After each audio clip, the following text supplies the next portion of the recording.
We just wrapped up session 2 at the 707 Winter Retreat, and I'm here with our speaker, Cory Rice, who just wrapped up. We talked a lot about compassion today. And Cory, why don't you share a little bit what you spoke on? Yeah, compassion actually in the Greek means bowels, and so when we get compassion inside of us, it should always force an action outside where we meet the needs of other people. And the second point was that you never really know who Jesus is until he's all you have. So. Yeah, and one of the things you really focus on was when we have Christ in us, it has to drive an action. How can students practically apply that to their lives? Yeah, that means like when you're in your schools, feeling sorry for people really isn't compassion. Meeting the needs of people, praying for people, shining the light of Christ so that people look at you and they say, man, what's going on with that kid? He's got so much love for people. That's really what the compassion of Christ compels students to do.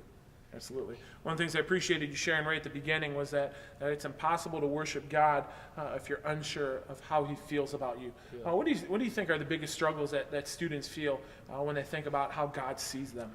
They think of love from the Father oftentimes like our love from our parents, or maybe you have a bad experience of love, so we feel like when we screw up that God gets disappointed or he's mad at us or something, but all of God's anger was taken out of Jesus on the cross. So God actually is crazy about us. He loves us, and trying to help students catch that vision that he's well pleased with us because we're in Christ, we're in his Son.